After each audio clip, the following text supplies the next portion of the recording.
Yo, what's good? It's your boy Big Steve, and welcome to the Haze and Blue, where we smoke and talk Michigan football.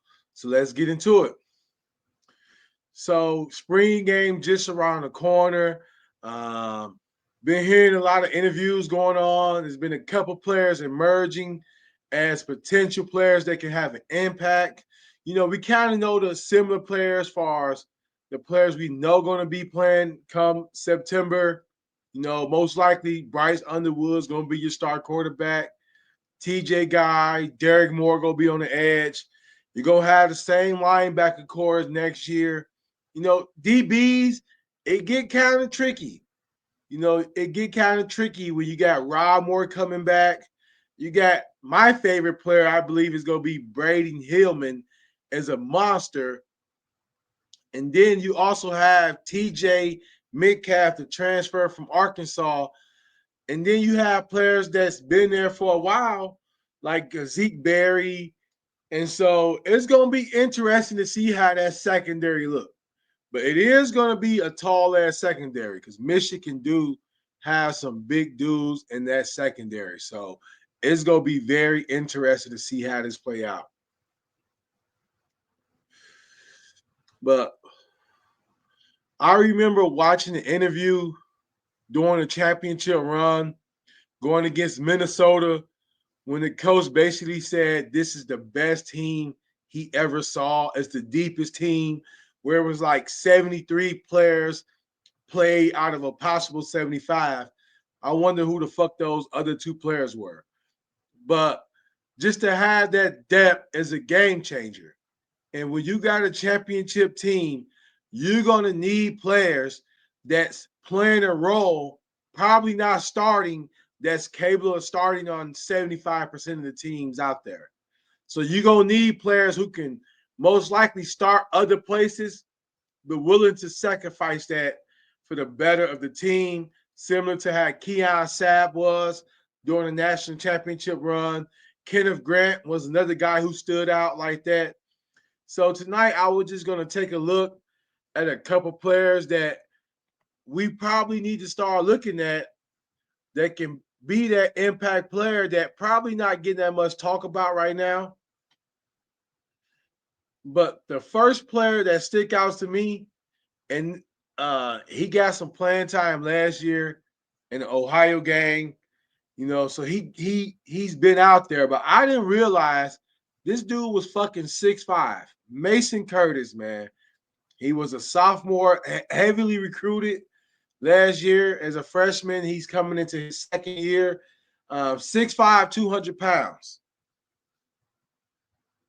You're going to need players like Mason Curtis to definitely be back there and just making plays.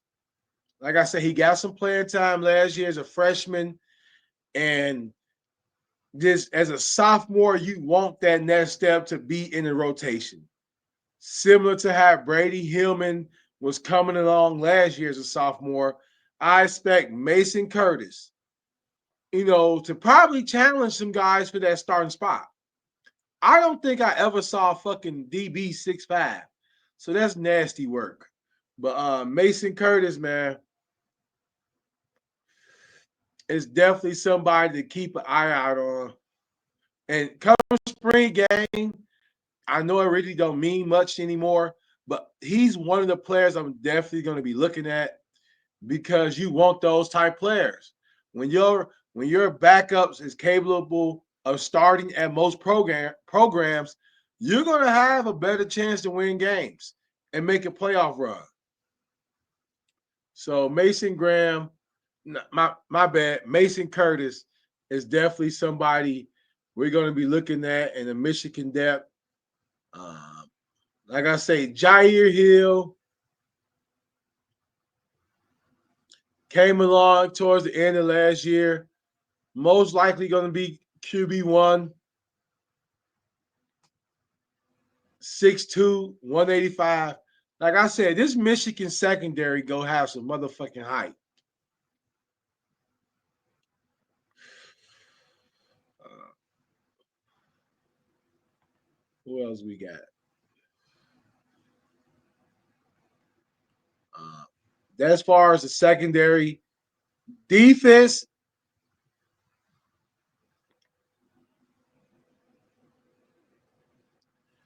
I'm not gonna even try to say his fucking name. Um, Junior year and came on big last year against Alabama. That defensive line, to have that type of performance against the Alabama team that had a lot to play for, that defensive line definitely got some experience. And then you get Payne and the other guy to transfer in. This defensive line is definitely going to have a lot of depth. Man, I can't wait to see how this shit going to shape out. Like I say, Rashad Trap Money Benny, he's coming back for his fifth year.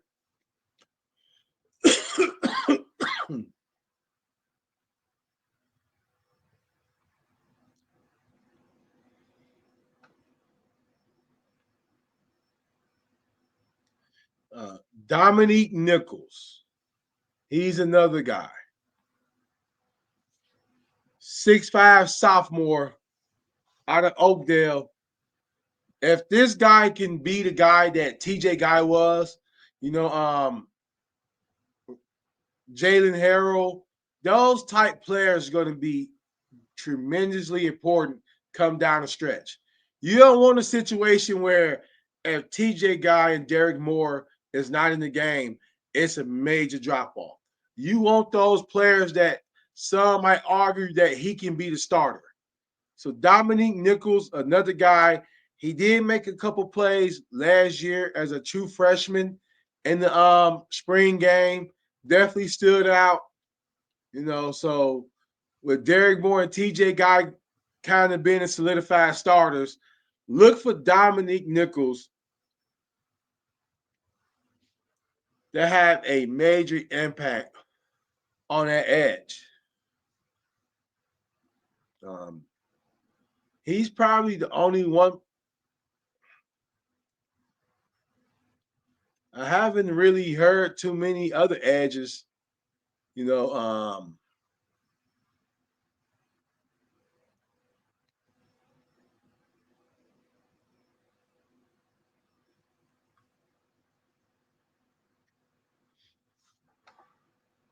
Cameron Brennan got some playing time last year. Nothing really stood out. Like I say, Dominique Nichols right now look like he's gonna be that guy getting most of the rotation in. So edge, it has been talks that they can be bringing Jashar Braham in some plays and edge, which speaking of that Jimmy Roder, I don't know if I'm saying his name right.